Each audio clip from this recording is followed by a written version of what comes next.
Yuk jadi bagian dari dakwah kami. Dukung operasional dakwah dan sosial kami, raih pahala amal jariah yang terus mengalir sampai hari kiamat. Assalamualaikum warahmatullahi wabarakatuh. Alhamdulillah. Selalu saja lisan kita memuji dan memuja Allah subhanahu wa ta'ala atas segala nikmat yang dilimpahkan kepada kita, terutama nikmat Islam dan iman. Di mana dengan Islam dan iman kita jadi mengenal siapa pencipta alam semesta ini, dan kita punya panduan hidup dan tahu tujuan kenapa kita ada di muka bumi ini. Kita tahu apa yang harus kita kerjakan dan apa yang tidak boleh kita kerjakan, apa yang boleh kita nikmati dan apa yang tidak boleh kita nikmati, sehingga akhirnya kita masuk ke satu zona di mana kita merasa aman dan juga nyaman karena punya panduan hidup. Dan puncaknya kita akan mendapatkan balasan pada saat bertemu dengan Sang Pencipta Allah Subhanahu wa Ta'ala di hari kiamat nanti, yaitu masuk ke dalam surga yang abadi. Dan ini nikmat yang harusnya selalu kita syukuri tentunya. Kemudian selanjutnya kita panjatkan juga salawat dan taslim kepada Nabi besar Muhammad sallallahu alaihi wa alihi wa sahbihi wasallam, karena memang Allah Subhanahu wa Ta'ala perintahkan kita untuk selalu membacakan salawat kepada beliau. Dan kita akan membahas pada hari ini, temanya masih umum, yaitu berbahagia dengan pendapatan yang halal. Baik teman-teman sekalian, Islam datang menjelaskan kepada kita dan memandu kita dengan sangat sempurna dan masuk dalam semua lini kehidupan kita. Apakah itu berhubungan dengan masalah menjaga hubungan kita dengan Sang Pencipta Allah, atau hubungan kita dengan makhluk sama manusia, bahkan dengan hewan-hewan dan tumbuh-tumbuhan. Tidak ada satupun kecuali semuanya sudah dijelaskan dan dirincikan, sehingga kita betul-betul terpandu dan punya panduan hidup atau punya tata cara dan tata kerama bagaimana bermuamalah dan bagaimana menjaga hubungan baik antara kita dengan Allah dan juga dengan makhluk yang biasa dikenal dengan hablum minan nasi wa hablum minallah. Ya. Baik teman-teman sekalian, di antaranya adalah bagaimana karena kita butuh untuk memenuhi kebutuhan kita dari makanan, minuman, pakaian, ya, kemudian juga orang-orang yang di sekitar kita yang Allah wajibkan, seperti para laki-laki misalnya untuk menafkahi istrinya, mungkin orang tua untuk anak-anaknya, atau mungkin anak-anak di saat mereka sudah dewasa dan orang tuanya sudah tidak bekerja, maka mereka biaya orang tuanya, membantu kerabat-kerabatnya. Maka semua itu adalah hal-hal yang membuat seseorang butuh untuk bergerak, terutama kaum laki-laki, dan mencari nafkah. Begitu juga dengan kegiatan-kegiatan sosial cukup banyak dijelaskan dalam agama, seperti bukankah Nabi SAW bersabda kalau anak Adam meninggal dunia maka terputus sumber pendapatannya kecuali dari 3: sedekah jariah, ilmu bermanfaat, atau anak saleh yang mendoakan.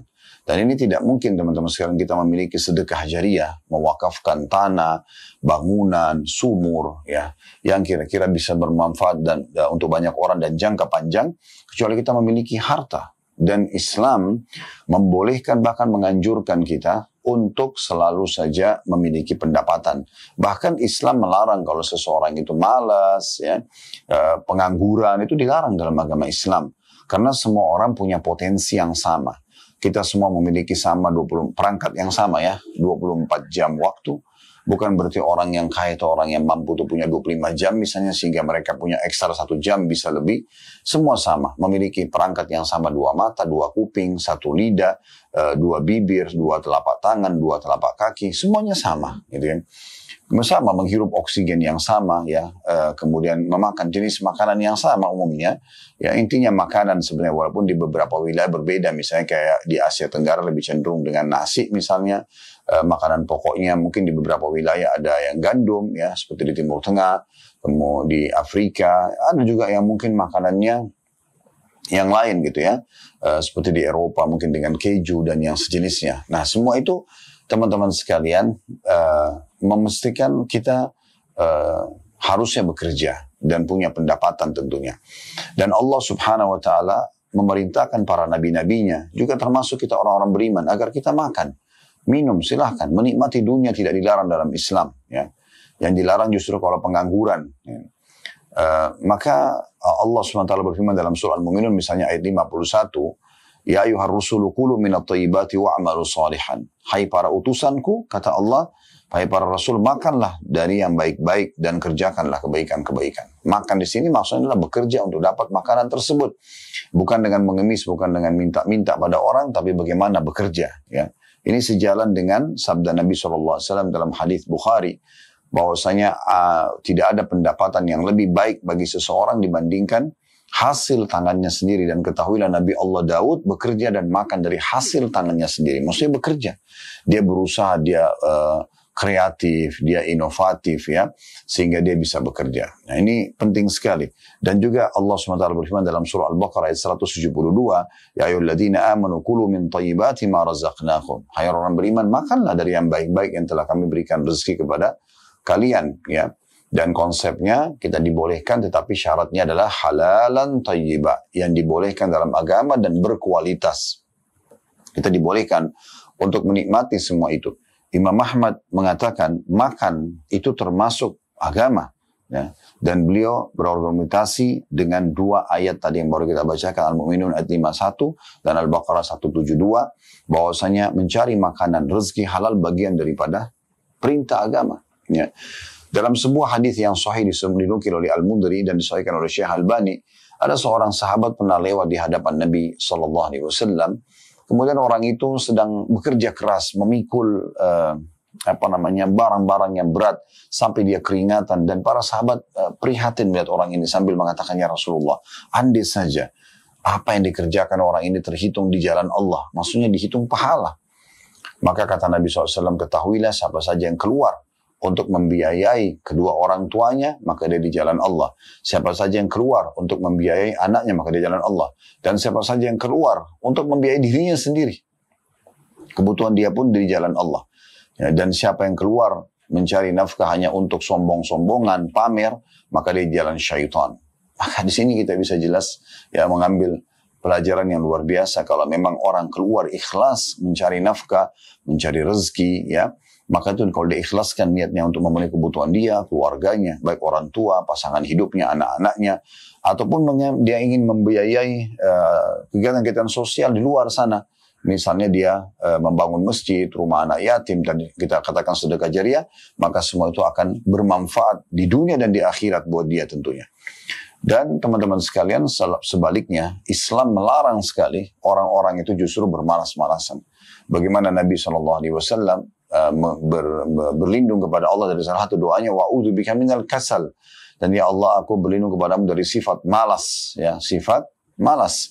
Dan bagaimana Umar bin Khattab radhiyallahu anhu, beliau memarahi sebagian orang yang tinggal di masjid selepas sholat Jumat, dan mereka waktu ditanya, kenapa kalian di sini, kenapa tidak keluar bekerja mencari rezeki, sementara Allah Azza wa Jalla telah berfirman dalam surah Jum'ah, فَإِذَا قُضِيَتِ الصَّلَاةُ فَانْتَشِرُوا فِي الْأَرْضِ وَابْتَغُوا مِنْ فَضْلِ اللَّهِ.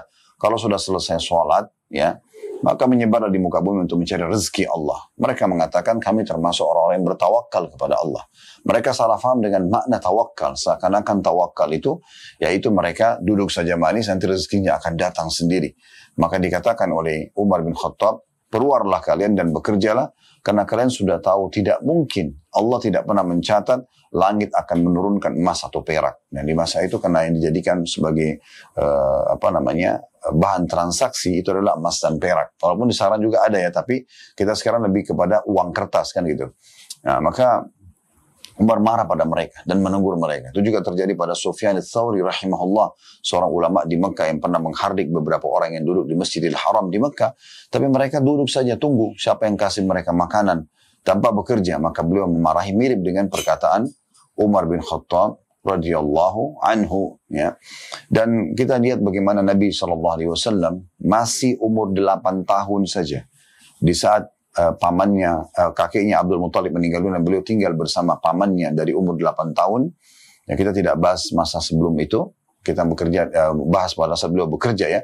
Umur 8 tahun beliau langsung bekerja menjadi seorang penggembala domba. Di mana saat itu profesi ini adalah profesi yang sangat dimuliakan dan ya mungkin difavoritkan di Mekah ya. Dan Nabi SAW juga sudah mengatakan tidak ada seorang Nabi pun kecuali pasti akan menggembala domba. Tentu ada hikmah-hikmah syar'i yang dijelaskan oleh para ulama, tapi tidak kita masuk ke alam itu dulu. Kita sedang membahas tentang bagaimana Nabi SAW dalam hidup beliau terbagi adanya bekerja keras dan mencari pendapatan.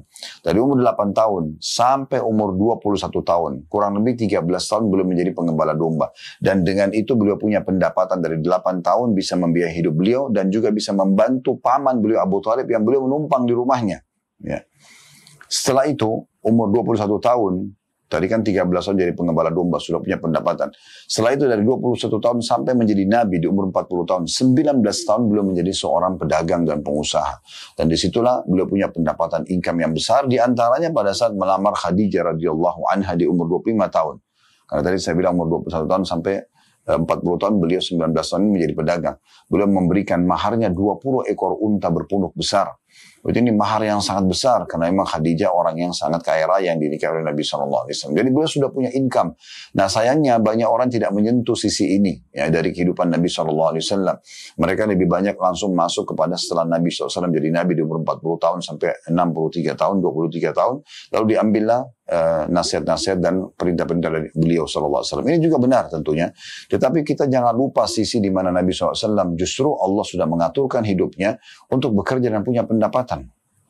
Dan beliau mengatakan ta'awwadu minal faqri ya, wa dhillati ya, berlindunglah kalian dari kefakiran dan juga kehinaan ya. Jadi Nabi SAW melarang kita untuk justru menghinakan diri kita, sengaja mengemis-kemis, memohon-mohon sama orang, hanya mengharapkan uluran tangan orang lain tanpa bekerja.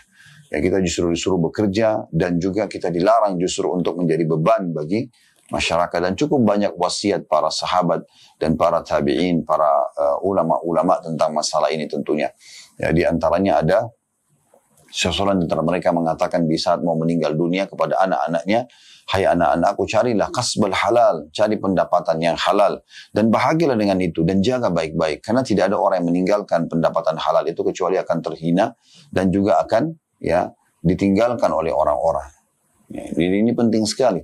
Oleh karena itu Islam adalah agama yang bergerak. Bahkan kita dianjurkan punya kekayaan, ya punya pendapatan, punya pekerjaan supaya kita bisa memenuhi kebutuhan kita dan juga kita bisa membantu orang lain. Makin besar kita punya andil ya kepada orang lain, maka makin besar pahala yang bisa kita dapatkan. Oleh karena itu berarti ini menjadi sebuah motor yang sangat luar biasa agar kita punya pendapatan yang baik, teman-teman sekalian. Dan Islam ya sebagaimana Nabi SAW mengatakan membolehkan orang untuk menikmati dunia ini.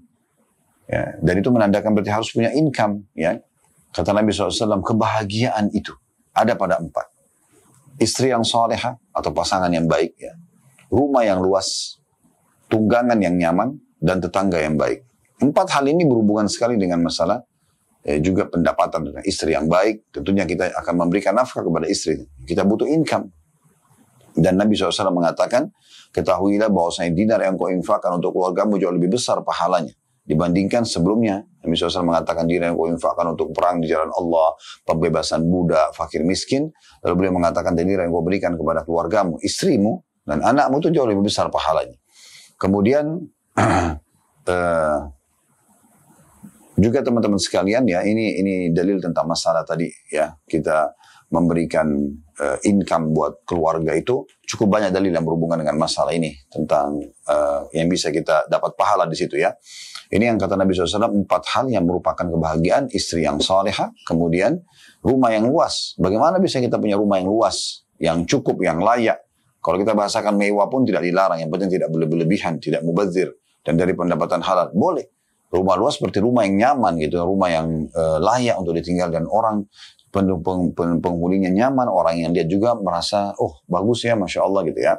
Dan yang ketiga tunggangan yang nyaman, tunggangan yang bagus, motor yang bagus, mobil yang bagus, tidak dilarang dalam Islam. Dan tetangga yang baik, tentu tetangga-tetangga yang bukan masalah kayanya ya, tetapi tetangga-tetangga yang berpendidikan, orang-orang yang biasa tinggal di satu lokasi di mana lokasi itu mungkin orang-orang yang tahu, mereka pun mau masuk ke level di mana orang ini jauh dari kriminal, jauh dari premanisme dan segala macam. Itu kan juga butuh income, kayak orang sekarang banyak tinggal di satu komplek perumahan, klaster kah, atau tempat-tempat yang aman, ada security. Itu tidak dilarang dalam Islam. Sebaliknya kata Nabi SAW ada 4 kesengsaraan. Disebutlah istri yang buruk, akhlaknya jauh dari agama.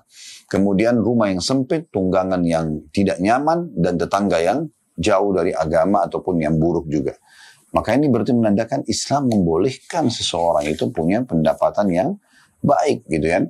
Nah, cuma memang harus betul-betul kita pikirkan bagaimana sumber pendapatan yang harus kita cari ya. Dan tentunya saya teman-teman sekalian, saya yakin kalau kita sudah punya pendapatan, sudah punya pekerjaan, kita pasti akan merasa mulia sekali ya. Karena kita tidak perlu menghinakan diri. Saya akan coba bacakan beberapa dalil yang berhubungan dengan masalah indahnya dan bahagianya orang punya pendapatan yang halal. Ya. Yang pertama teman-teman sekalian, rezeki Allah Subhanahu wa taala sudah tentukan. Itu kita sepakati dulu. Tetapi bukan berarti kita tidak bekerja. Ya. Ini perlu difahami baik-baik. Beranjak daripada hadits Ibnu Mas'ud radhiyallahu anhu, di mana beliau mengatakan, ya, bahwasanya Nabi SAW bersabda, Inna ruhal kudusi nafasa fi raw'i, inna nafsan la tamuta hatta tastakmila rizku. Sesungguhnya ruh kudus, maksudnya Jibril alaihissalam, telah meniupkan atau membisikkan ke dalam batinku bahwasanya ini wahyu ya, setiap jiwa tidak akan mati sampai sempurna, ya, sampai sempurna semua rezekinya, ya, dan dihabiskan jatahnya. Jadi memang semua rezeki itu akan sampai kepada kita, ya. Fattaqullaha wa ajmilu fit talab. Oleh karena itu kata Nabi SAW, bertakwalah kepada Allah dan perbaguslah cara mencari rezeki. Ya, jadi walaupun Nabi SAW mengatakan rezeki itu sudah dicatatkan, tetapi di sini Nabi sampaikan, oleh karena itu carilah sumber-sumber yang benar, gitu ya. Ya, di sini kata wa ajmilu fit talab. Artinya sempurnakan sebagus mungkin profesimu, gitu kan. Setinggi mungkin jabatanmu, sebesar mungkin pendapatanmu. Silakan. Wala yahmilannakum istibta'a rizq anta tulubuhu bima'asillah. Dan jangan sampai tertundanya rezeki mendorong kalian untuk mencarinya dengan cara bermaksiat kepada Allah. Belum dapat tapi akhirnya mencuri lah, ambil jalan pintas yang haram atau manipulasi data. Fa inna Allah la yudrik ma indahu illa bi ta'ati. Karena sesungguhnya rezeki Allah tidak akan diperoleh kecuali dengan taat kepadanya. Ini disebutkan oleh Ibnu Abi Syaibah dan juga At-Tabarani dan disahihkan oleh Syekh Albani hadisnya. Maka di sini bagaimana caranya kita memahami rezeki sudah ditentukan, ya? Apakah berarti kita duduk manis saja tidak bekerja? Jawabannya tidak. Harus kita bergerak, bekerja. Dan nanti Allah Subhanahu wa taala akan memberikan kepada kita. Makin kita fokus kepada yang halal yang dibolehkan, maka makin banyak keberkahannya. Karena sebenarnya titik daripada manfaat daripada rezeki yang kita dapatkan itu keberkahannya. Bukan kuantitas tapi kualitasnya. Ya, walaupun mungkin ada orang gajinya cuma 2 juta, 3 juta per bulan, kecil sekali. Atau mungkin anggaplah dia UMR misalnya, dia di 4 juta, 5 juta rupiah, tergantung wilayah masing-masing di negeri kita tentunya. Maka dia punya income, tetapi karena itu halal, pekerjaan halal, maka cukup untuk membiayai dia, istrinya, anaknya, 3, pertuanya kadang-kadang numpang di rumahnya, dia masih bisa bantu sekolah adiknya. Kita bisa temukan itu ya. Ada orang subhanallah mungkin income-nya 100 juta per bulan, mungkin 200 juta per bulan, tapi tidak ada keberkahan. Karena sumbernya haram, dari manipulasi, dari pungli dan segala macam. Maka akan mendatangkan berbagai macam masalah. Ya, nanti akan kita jelaskan di salah satu sesi kita insya Allah sebelum kita tutup nanti, itu tentang bahayanya, efeknya pendapatan haram itu. Sehingga Anda harus hati-hati, fokus saja kepada yang dihalalkan. Dalam hadis yang lain kata Nabi SAW, Ayuhan nas ittaqullah wa ajmilu fit talab. Wahai sekalian manusia, bertakwalah kepada Allah, selalu tunduk dan patuh kepada Allah, dan tempuhlah jalan yang sempurna sebaik mungkin dalam mencari rezeki. Fa inna an-nafsa lan tamuta hatta tastawfi rizqaha. Karena tidak mungkin jiwa itu meninggal kecuali sudah diberikan rezekinya. Wa in abta'a anha fattaqullaha wa ajmilu fit talabi. Khudhu ma halla wa da'u ma haruma. Ya. Lalu kata Nabi SAW, karena sungguhnya tidaklah seorang hamba mati hingga ia benar-benar telah menyempurnakan atau disempurnakan rezekinya walaupun terlambat atau telat datangnya. Maka bertakwalah kepada Allah dan tempuhlah jalan yang baik dalam mencari rezeki. Tempuhlah jalan-jalan mencari rezeki yang halal dan tinggalkan yang haram. Diriwayatkan oleh Ibnu Majah. Jadi di sini berarti Nabi SAW menghubungkan antara rezeki sudah ditentukan, tetapi dengan juga harus tetap mencarinya. Itu ikhtiar, ya, ikhtiar untuk mencari hal tersebut. Dan juga Nabi SAW mengatakan tentang pentingnya punya pendapatan yang bersih ini, ya. Dalam hadis beliau riwayat Ahmad, kata Nabi SAW, ayyul kasbi atyab. Waktu saya ditanya beliau, pendapatan apa wahai Rasulullah yang paling bagus? Qala amalur rajul biyadihi wa kullu bay'in mabrur. Yaitu pekerjaan seorang laki-laki dengan tangannya sendiri dan setiap transaksi jual beli yang halal. ya, sehingga diberkahi. Maka itu yang paling baik dari pendapatan seseorang. Ibnu Taimiyah menanggapi mengatakan wal qalilu minal halali yubarik atau yubarak fihi wal haramul katsir yadhhabu wa yamhaquhu Allah Ta'ala. Rezeki halal walaupun sedikit itu lebih berkah daripada rezeki haram yang banyak. Rezeki haram itu akan cepat hilang dan Allah akan menghancurkannya. Atau mendatangkan penyakit, mendatangkan segala macam. Nanti akan kita jelaskan lebih jauh masalah itu ya. Dari sisi lain teman-teman sekalian, ya, kita dimotivasi untuk jangan sampai mengemis. Usahakan kita memberikan andil kita, ya, berikan jasa kita baru kita terima. Itu paling mulia dan paling mendatangkan keberkahan. Sebagaimana sabda Nabi SAW dalam hadis Bukhari Muslim, ma yazalu rajulu yas'alun nasa hatta ya'ti yaumul qiyamati laysa fi wajhi maz'atul lahmin. Jika seorang terus mengemis pada manusia, maka ia akan datang pada hari kiamat tanpa memiliki sekerat daging pun di wajahnya. Dipermalukan oleh Allah Subhanahu wa taala. Dalam hadis yang lain kata Nabi SAW riwayat Muhammad, man sa'ala min ghairi fakrin faka'annama ya'kulul jamr. Barang siapa yang meminta-minta padahal dia tidak fakir, ya, maka ia seakan-akan memakan bara api. Dalam beberapa hadis dinukil oleh Al-Mundhiri dalam kitab beliau, At-Targhib wa Tarhib, dan disahihkan oleh Syekh Albani, ya, ada beberapa riwayat Nabi SAW melarang seorang muslim meminta selama dia masih bisa makan untuk hari itu walaupun satu kali makan. Jadi kayak misalnya kita masih bisa makan nih. Kadang-kadang subhanallah makan sekali ya, mungkin sarapan, mungkin makan siang aja, tuh makan malam, satu kali makan sebenarnya masih bisa hidup hari itu kan. Kalau kita masih punya itu saja, sudah nggak boleh lagi kita untuk membuka, ya, pintu mengemis. Bagaimana dengan orang yang punya kemampuan tapi selalu minta-minta saja dengan alasan tidak mampu? Ini sejalan dengan hadis Nabi SAW yang lain, siapa yang membuka pintu meminta-minta, maka Allah akan bukakan baginya pintu kefakiran.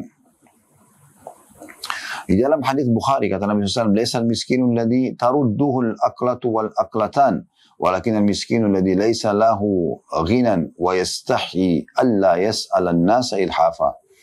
Namanya orang miskin bukanlah orang yang tidak menolak satu atau dua suap makanan, akan tetapi miskin adalah orang yang tidak punya kecukupan, lantas ia malu untuk tidak meminta dengan cara mendesak.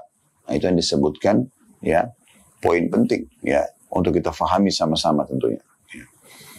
Kemudian teman-teman sekalian juga jangan lupa, ya, poin penting di sini kita harus menjaga poin-poin tentang masalah, kalau Anda mulai usaha, 3 poin ini adalah sumber utamanya supaya datang keberkahan dan kita akan bahagia dengan itu.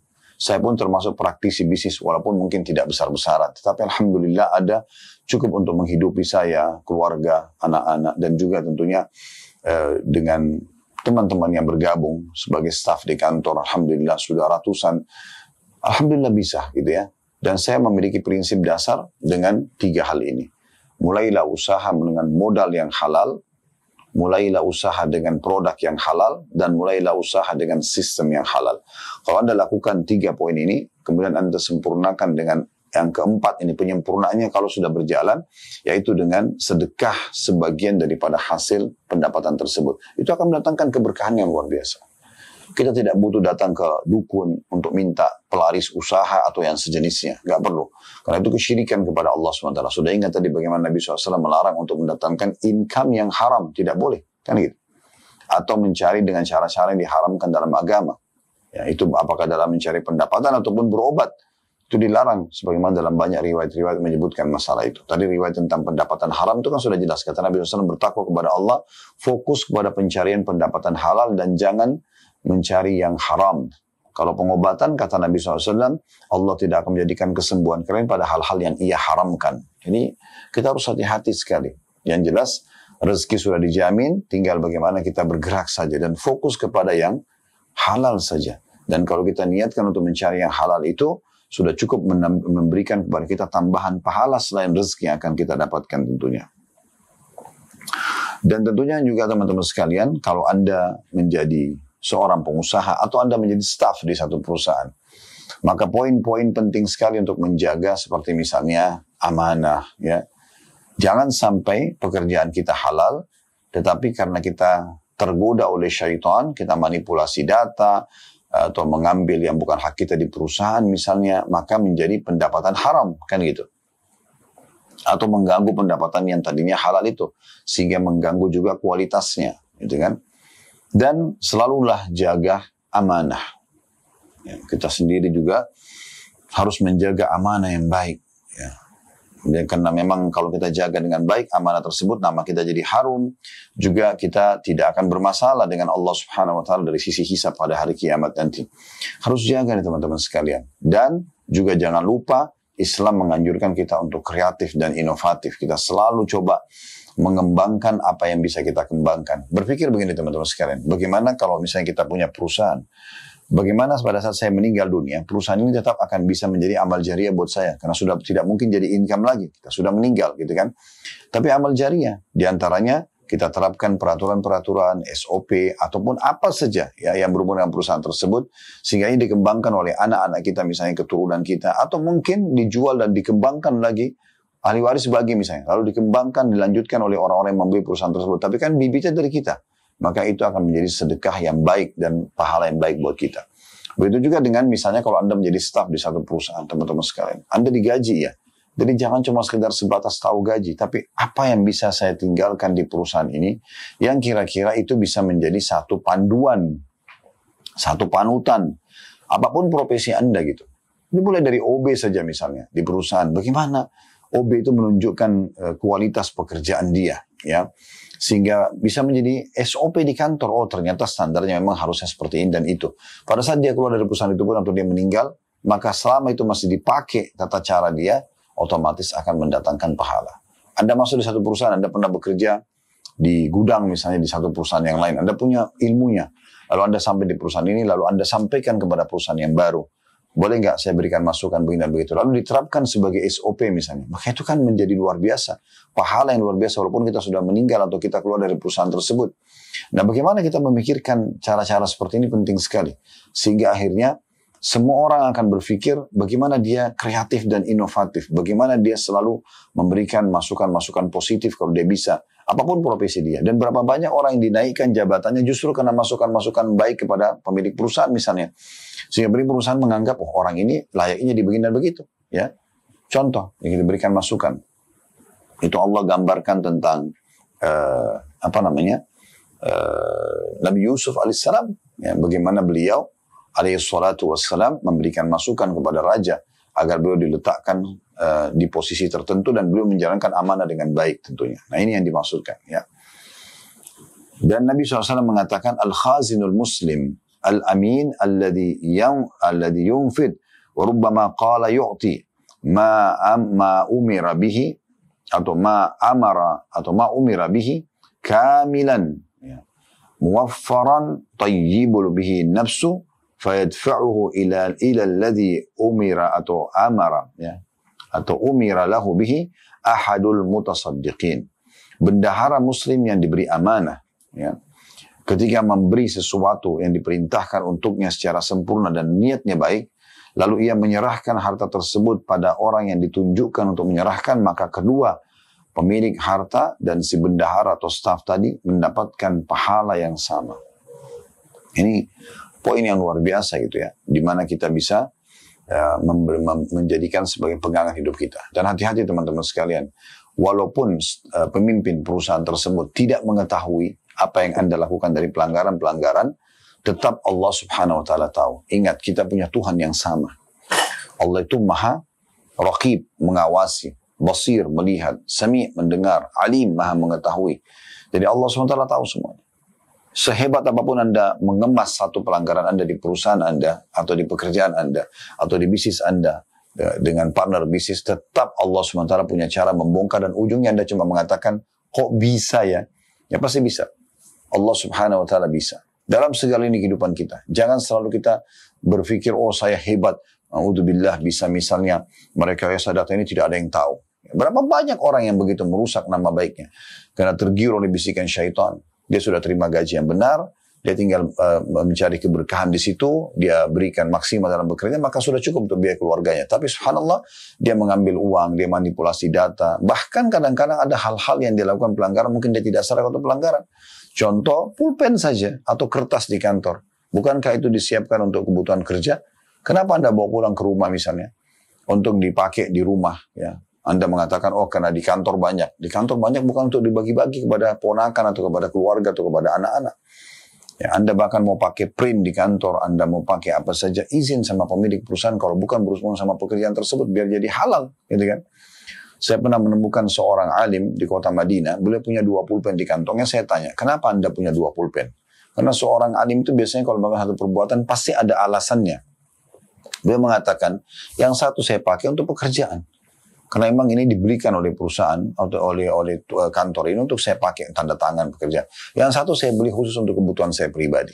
Jadi saking pekahnya, jangan sampai dia pakai yang bukan haknya. Ya. Ini kalau Anda biasakan, maka Anda akan selalu menjaga diri, jangan sampai masuk minimal ke syubhat apalagi yang haram.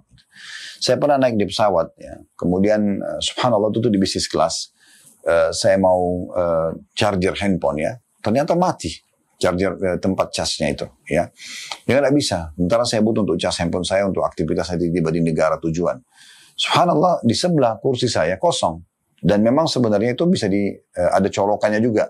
Tapi saya berpikir tiba-tiba kalau saya pakai, yang saya bayarkan kursi ini bukan kursi sebelah, kecuali dengan izin para petugas. Maka saya panggil dulu pramugarinya atau pramugaranya waktu itu. Saya bilang, tolong saya cek ini saya mau cas nggak bisa.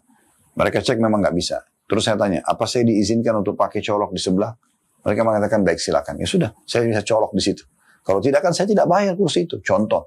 Nah kepekaan seperti yang teman-teman akan muncul kalau kita memang sudah biasakan diri kita agar selalu berpikir bagaimana yang saya nikmati, yang saya pakai. Semua hanya yang halal saja. Yang syubhat pun saya akan tinggalkan. Karena memang berbahaya sekali. Dalam sebuah hadis yang sahih, kata Nabi SAW, ada orang yang rambutnya berantakan, acak-acakan, tidak pakai alas kaki, berdebu pakaiannya. Lalu dia mengatakan, ya Tuhanku berikanlah. Bagaimana Allah berikan sementara makanan, minuman, pendapatannya, ya haram, pakaiannya haram. Maka tidak bisa. Nah, begitu juga teman-teman sekalian dengan masalah pendapatan haram ini. Jadi hati-hati. Kenapa kita mengatakan bahagia dengan pendapatan halal? Karena dengan pendapatan halal akan datang keberkahan. Dan itu perintah syariat Allah Subhanahu Wa Taala. Sementara kalau yang haram itu akan menghilangkan keberkahan. Itu yang pertama. Ya. Seperti misalnya di antaranya sabda Nabi SAW, Al-bayyi'ani bil-khiyari ma'lam yatafarraqa, fa'in sadaqa wa bayyana burika lahuma fi bai'ihima, wa in katama wa kadaba muhikat barakatu bai'ihima. Penjual dan pembeli itu berada dalam khiyar. Masih boleh lanjutin transaksi atau batalkan transaksi selama keduanya belum berpisah. Jika keduanya jujur dan transparan, maka keduanya diberkahi dalam jual belinya. Sebaliknya, jika salah satunya menyembunyikan, apalagi dua-duanya, dan berdusta, maka akan dihapus keberkahan transaksi jual beli tersebut. Ya, hadis ini diriwayatkan oleh Bukhari dan juga An-Nasai. Ya, jadi kita bisa ambil pelajaran dari hadis ini teman-teman sekalian, bagaimana pentingnya seseorang itu untuk mendapatkan keberkahan, dia jujur dan tidak berdusta. Antum mau jual mobil, mau jual motor, dan pernah tabrakan. Ditanya, apakah pernah tabrakan? Iya, pernah tabrakan, tapi saya sudah bawa ke bengkel. Silakan dilihat di bagian kiri depan misalnya, atau bagian belakang kanan misalnya. Dicek sama dia, alhamdulillah, itu keberkahan, jujur. Dari kita yang mengatakan, oh tidak pernah tabrakan kok, mobilnya bagus, mulus, padahal sebenarnya pernah tabrakan berapa kali. Maka pastikan teman-teman, mereka cuma minta nomor telepon, habis itu tidak akan terjadi transaksi. Karena memang kejujuran itu dibutuhkan. Nah ini penting sekali. Ya. Jadi kita mencari keberkahan. Dampak pendapatan haram menghilangkan keberkahan. Berkah artinya kecukupan ya. Jadi walaupun transaksinya sederhana, mungkin tidak terlalu besar keuntungan, tapi karena itu berkah, maka akan banyak manfaat daripada keuangan tersebut. Dan harta haram, sebagaimana sudah kita jelaskan di beberapa dalil sebelumnya, ya, kalau dia akan tidak cukup, akan mendatangkan mudarat-mudarat kepada pemilik pendapatan itu. Berapa banyak orang, subhanallah, saya pernah dengar dari paman saya sendiri, beliau tinggal di Malaysia, hafizahullah. Beliau mengatakan ada 2 orang pernah transaksi, dan tidak usah kita sebutkan sebenarnya dari 2 negara yang berbeda. Intinya beliau kenal orang yang transaksi ini. Yang satu mengajak transaksi si A, mengajak si B transaksi. Ya. Maksudnya mengajak supaya investasi bisnis. Namun pada saat itu, si B masih ragu. Lalu si A datang membawa Al-Quran lalu mengatakan, Anda percaya ini? Dia bilang, si B mengatakan iya. Si A bilang, Anda percaya ini? Si B mengatakan iya. Dia mengatakan, saya bersumpah atas nama ini, saya jujur. Saya akan betul-betul mengelola uang ini dan bisnis ini dengan benar. Maka si B, karena Muslim dan dia tahu ini Al-Quran didatangkan dan dia sumpah atas kemuliaan Al-Quran, maka dia kasih investasi. Subhanallah, 3 bulan berjalan masih komunikasi aktif, 4 bulan sudah putus komunikasi. Si B coba mencari, nggak bisa, HP-nya mati, tidak bisa dikontak, dan karena beda negara mereka agak kesulitan. Si B agak kesulitan untuk melanjutkan dan mencari tahu si A, apalagi dia sudah pindah alamat rumah dan segala macam, jadi sudah ada maksud yang tidak benar. Lalu kemudian si B akhirnya berpasrah, tawakal kepada Allah karena sudah tidak mungkin lagi mendapatkan haknya dia. Apa yang terjadi teman-teman sekalian? Setahun kemudian, hanya setahun saja berlalu, tiba-tiba si A ditemukan berada di satu negara yang lain. Dia harus cuci darah karena diuji oleh Allah SWT dengan penyakit, dan dia mengeluarkan uang lebih besar daripada yang sudah dia tipu si B tadi. Dan si B diberikan oleh Allah Subhanahu Wa Taala sumber pendapatan dan investasi jauh lebih besar daripada apa yang sudah ditipu oleh si A tadi. Begitu luar biasanya Allah Subhanahu Wa Taala dan begitu mudahnya Allah membalikkan keadaan. Berapa banyak owner yang menipu stafnya, mengatakan tidak ada uang perusahaan lalu menunda pembayaran. Padahal Nabi SAW mengatakan bayarlah gaji dan hak para staf sebelum keringat mereka kering. Lalu kemudian Allah bangkrutkan usahanya, Allah sulitkan dia, Allah permalukan dengan demo staf-stafnya misalnya. Berapa banyak sebaliknya staf-staf yang curang dengan perusahaannya. Tadinya sudah bagus kedudukannya, sudah harum, tapi dia curang, dia membuka pintu kecurangan dengan manipulasi data, dengan melanggar peraturan. Misalnya perusahaan mengatakan tidak boleh ya, kalau sudah kerja di sini tidak boleh lagi punya pekerjaan di luar, ya, apalagi di waktu kerja. Lalu dia mencurang, dianggap pemilik tidak tahu. Allah punya cara membongkarnya, dan pada saat dibongkar nanti dipermalukan. Allah bongkar, lalu dipecat dari perusahaan tersebut, lepas dari income-nya, dan kemudian dia juga jadi masalah ini karena tetap ada hukuman dosa dari Allah Subhanahu Wa Taala karena dia harus tobat nasuha dan mengembalikan haknya si fulan atau pemilik perusahaan yang sudah dia tipu misalnya. Ya, dan dia keluar, walau dia mau kerja perusahaan lain tetap akan jadi masalah. Dan berapa banyak orang Allah datangkan justru permasalahan hidupnya setelah dia menipu orang dan dari kehidupan yang selanjutnya. Ya, ada pendapat yang contoh yang sangat baik dari Dr. Ziyad Abadi hafizahullah pada saat kami tabligh akbar di Makassar beberapa tahun lalu. Tentang pendapatan halal, beliau mengatakan berapa banyak orang tidak sadar karena pendapatan dia haram, Allah lahirkan dari sperma dia, dari anak dia sendiri, pembunuh dia. Lahir, besar, ditumbuh besarkan, lalu kemudian besar anak itu membunuh ayahnya untuk mengambil warisannya. Kan begitu. Jadi contoh banyak sekali dalam masalah-masalah seperti ini. Lalu kenapa kita harus masuk ke ranah yang haram, teman-teman sekalian? Itu diangkat keberkahannya. Itu efek yang luar biasa, gitu kan. Kemudian juga tadi sudah kita sebutkan doa tidak diijabah. Ini efek yang kedua daripada pendapatan haram. Ya. Berarti sebaliknya doa akan diijabah kalau pendapatan halal kan gitu. Ya. Sebagaimana sabda Nabi SAW kepada Sa'ad bin Abi Waqqas radhiyallahu anhu dalam sebuah riwayat Tabarani, hadis sahih, ya Sa'ad atib mat'amak takun mustajabat da'wah. Wahai Sa'ad, perbaikilah makananmu, pendapatanmu, ya, halal saja dan thayyib berkualitas, niscaya doamu akan terkabulkan. Dan Sa'ad bin Abi Waqqas terkenal dengan, ini sudah kami jelaskan di serial Tabligh Akbar serial sahabat, kalau beliau termasuk terkenal orang yang mustajab doa. Karena setelah wasiat Nabi SAW ini beliau fokus dengan pendapatan halal saja. Dan ingat, yang penting kualitasnya, kuantitas akan datang dengan sendirinya. Kalau Anda hanya fokus kepada kuantitas tanpa pikirkan kualitasnya tentang kehalalannya, maka akan hilang semuanya keberkahan. Mohon maaf. Begitu juga tadi hadis Nabi SAW yang sudah kita sebutkan ya, bahwasanya ada orang yang rambutnya kusut, tubuhnya berdebu, dan dia mengangkat kedua tangannya sambil mengatakan, Ya Rabb, Ya Rabb, sementara makanannya haram, minumannya haram, pakaiannya haram, dan diberi juga dari yang haram. Maka bagaimana mungkin doanya diijabah? Nggak mungkin, ya. Nah, seperti itu. Kemudian juga ada sebab daripada, misalnya kalau Anda lakukan pendapatan haram itu untuk kegiatan ibadah, tidak diterima oleh Allah SWT. Anda sumbang buat masjid, Anda sedekah buat orang tua Anda, itu malah menambah permasalahan dalam hidup Anda. Ya, karena memang Allah Subhanahu Wa Taala tidak menerima kecuali yang baik saja. Kalau yang dari pendapatan haram Allah tidak terima. Dalam hadis riwayat Muslim, Inna Allah tayyibun la iqbalu illa tayyibah, kata Nabi SAW. Allah itu baik, suci, sempurna, tidak akan terima kecuali yang sempurna saja. Dan kalau Anda tetap paksakan diri, maka tidak akan ada manfaatnya. Malah akan menambah dosa. Ya, Anda berikan makanan orang tua Anda dari pendapatan haram, istri anak Anda dari pendapatan haram, ini bermasalah besar ini. Ya. Maka berapa banyak hubungan rusak antara orang tua sama anak gara pendapatan haram, hubungan suami istri rusak gara pendapatan haram, ya, dan banyak sekali orang dipecat dari pekerjaannya, orang bangkrut usahanya, semua dari pendapatan haram. Jadi ini bahaya sekali. Di antaranya juga adalah, ini kita perlu jelaskan ya teman-teman sekalian ya, kalau manusia dalam pendapatan itu ada 4. Yang paling bagus sekali, sumbernya haram, sumbernya halal, keluar kepada yang halal. Ini yang paling bagus. Anda bekerja, pastikan itu adalah halal dalam agama, dan Anda keluarkan pada yang halal. Kebutuhan Anda, kebutuhan keluarga Anda, sedekah di jalan Allah. Ini yang paling mulia sekali. Pertahankan sampai ajal datang. Ya. Dan jaga kualitasnya, kuantitas akan datang dengan sendirinya. Yang kedua, pendapatannya halal, tapi keluar pada yang haram. Ini dia dapat pahala pada saat pendapatannya, tapi dia dapat dosa pada saat pengeluarannya. Contoh misalnya Anda bekerja sudah halal, tapi Anda pakai berzina, Anda pakai mabuk-mabukan judi, maka Anda dapat pahala dicari rezekinya, tapi Anda dapat dosa dengan pengeluarannya. Kemudian yang ketiga adalah dibalik ya, pendapatannya haram, tapi dikeluarkan pada yang halal. Nah ini yang sedang kita singgung nih.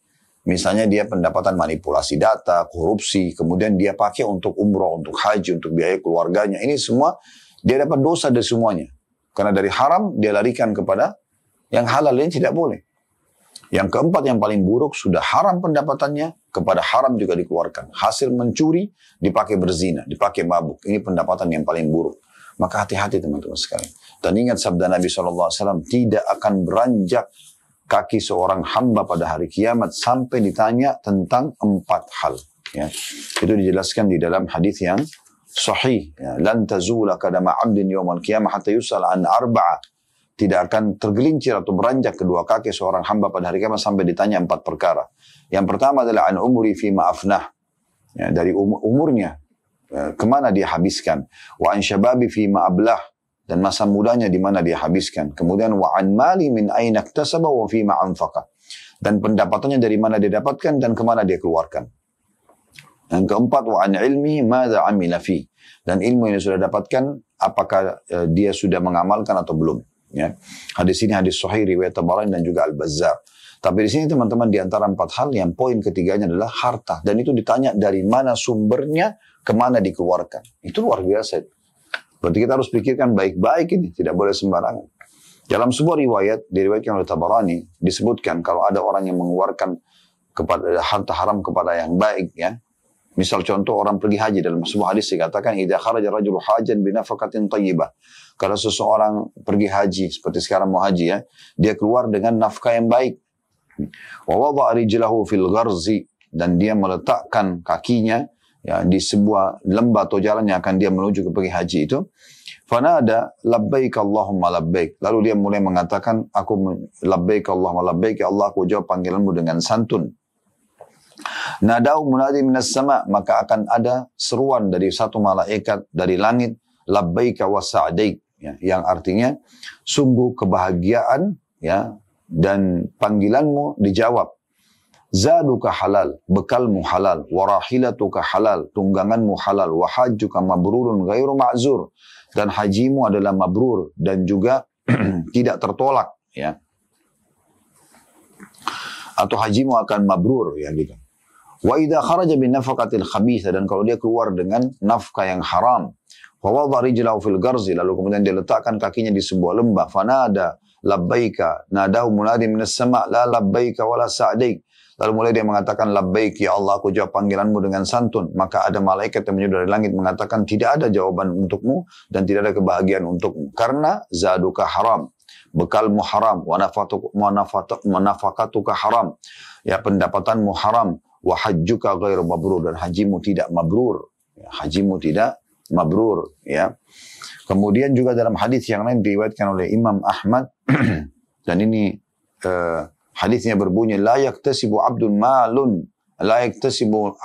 malan min haramin fayunfiku minhu fayubarakallahu atau fayubaraka lahu fi. Tidak ada seorang hamba mencari harta dari keharaman lalu menafkahkannya dengan diberikan keberkahan. Maksudnya tidak mungkin rezeki haram mendatangkan keberkahan, itu tidak mungkin.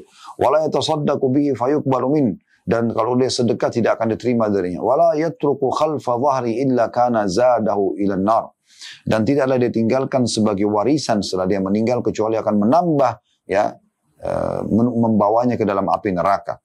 Inna Allah Azza wa Jalla la yamhu sayyi'a bis-sayyi'. Ketahuilah Allah SWT tidak akan menghapus keburukan dengan keburukan.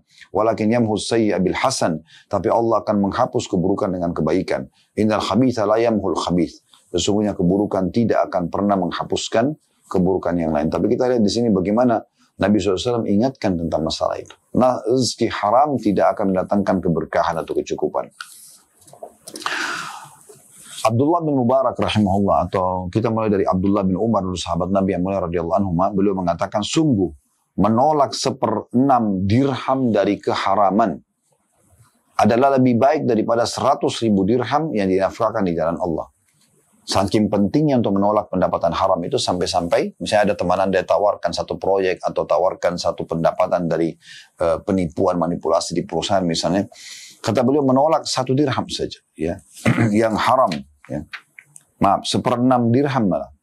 1 dirham dibagi lagi jadi 6. 1/6 dirham menolak itu yang haram lebih baik daripada bersedekah dengan 100.000 dirham. Itu luar biasa, ya, pendapatan beliau atau pendapat beliau. Kemudian Abdullah bin Mubarak, seorang tabi'in rahimahullah, berkata, sungguh jika aku menolak 1 dirham dari syubhat, tidak usah haram, masih ragu, boleh nggak sih teman kita tiba-tiba kasih amplop, kasih ini apa ini, pendapatan apa? Jangan sampai karena dia manipulasi di kantor kemudian dia langsung berikan kepada kita juga, ya. Maka beliau mengatakan, sungguh jika aku menolak 1 dirham dari yang syubhat, lebih aku sukai daripada menyedekahkan 600.000 dirham. Jadi di sini dari dua pendapat atau pernyataan sahabat dan tabi'in ini, Abdullah bin Umar dan Abdullah bin Mubarak rahimahullah, memberikan gambaran kepada kita bahwasanya memikirkan untuk menolak yang haram lebih penting daripada mengeluarkan pada yang halal, gitu. Walaupun mengeluarkan yang halal pahalanya besar, tetapi kalau ada yang syubhat supaya tidak masuk ke dalam diri kita, maka itu lebih mulia tentunya. Terlebih lagi tentunya dia bisa merusak hati, ya. Pendapatan haram bisa merusak hati. Dikatakan oleh Nabi SAW dalam hadis yang masyhur riwayat Bukhari Muslim, ala inna fil jasadi mudghah idza salahat salahal jasadu kullu. Sungguh dalam diri manusia ada gumpalan daging yang kalau dia baik, baik semuanya jasad itu. Wa idza fasada fasada jasadu kullu. Dan kalau dia rusak, rusak semua jasad, ya, ala wahiyal qalb, dan itulah hati manusia. Ibnu Hajar mengatakan menanggapi hadis ini, di dalamnya terdapat peringatan supaya mengagungkan nilai hati dan menganjurkan supaya memperbaikinya, serta mengisyaratkan bahwasanya penghasilan yang baik itu memiliki dampak.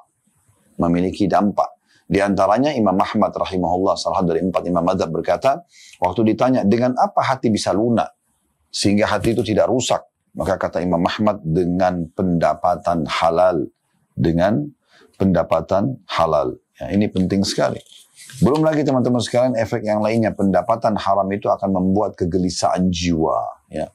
Gak ada orang teman-teman manipulasi data dapat uang kemudian dia tenang mengelolanya. Dia keluarkan pun dia tahu itu bukan haknya dia sebenarnya. Ada beban kejiwaan.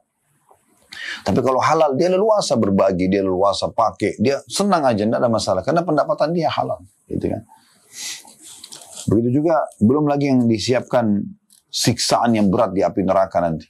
Dalam sebuah hadis riwayat Tabarani kata Nabi SAW, ayyuma lahmin nabata min suhtin fannaru awla bihi.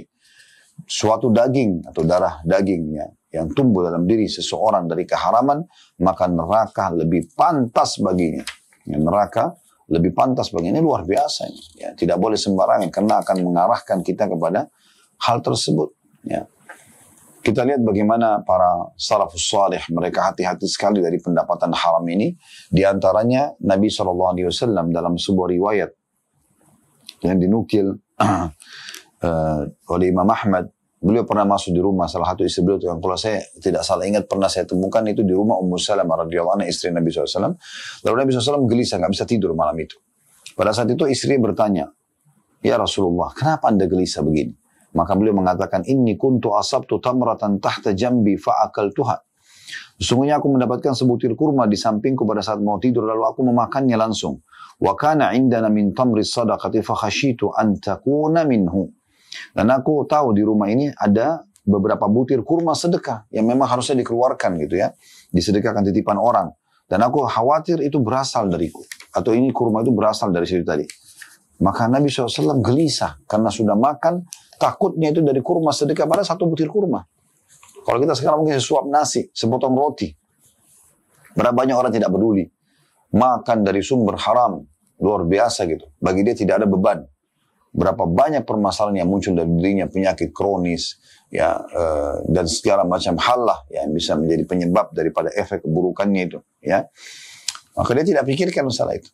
Kalau Nabi SAW gelisah dengan sebutir kurma, padahal sebenarnya butir kurma itu bisa saja bukan dari yang sedekah, memang sudah disiapkan oleh istrinya. Tapi beliau makan lalu beliau khawatir saja. Dalam riwayat yang lain beliau mengatakan, Inni la anqalibu ila ahli fa'ajidu tamrata saqitatan ala firashi fa'arfa'uha li'akulaha thumma akhsha an takuna sadaqatan fa'ulkiha. Aku pulang pada keluargaku, lalu aku mendapati sebutir kurma tergeletak di atas tempat tidurku, lalu aku mengangkatnya untuk memakannya, kemudian aku khawatir bila dia adalah sedekah, maka aku menaruhnya. Dalam hadis Bukhari Muslim. Tentu Nabi SAW memang tidak menerima sedekah ya, tidak menerima sedekah. Abu Bakar radhiyallahu anhu mungkin dalam sebuah kisah, beliau pernah punya seorang budak teman-teman sekalian, dan budaknya ini diizinkan oleh Abu Bakar untuk bekerja, silakan bekerja, punya pendapatan nanti buat dia. Tapi orang ini karena punya rasa terima kasih pada Abu Bakar, dia pun kalau pulang sering membawa makanan lalu makan bersama Abu Bakar. Sebagai bentuk tawadhu, Abu Bakar makan bersama budaknya itu. Ya, di masa itu ada perbudakan ya. Satu waktu budak itu pulang bawa makanan, Abu Bakar tidak tanya. Biasanya Abu Bakar tanya, dari mana kau kerja? Kami dari mana? Maka dia mengatakan dari sini, dari situ. Hari itu Abu Bakar tidak tanya. Sudah makan baru Abu Bakar tanya, dari mana pendapatanmu? Dia mengatakan, dulu di masa jahiliyah sebelum masuk Islam, saya pernah pura-pura jadi dukun. Dia bilang begitu. Terus ada orang yang kebetulan dia tanya, saya sebutkan, ternyata mirip seperti itu. Jadi solusi buat dia. Dia merasa dia punya utang sama saya, maka dia bayar pada hari ini. Maka Abu Bakar tidak banyak berpikir, langsung mengorek tenggorokannya lalu memuntahkan semua makanan tersebut. Sa'ad bin Abi Waqqas radhiyallahu anhu beliau mengatakan, tidaklah aku mengangkat satu suap ke mulutku, melainkan aku dalam keadaan mengetahui dari manakah datangnya dan dari mana keluarnya.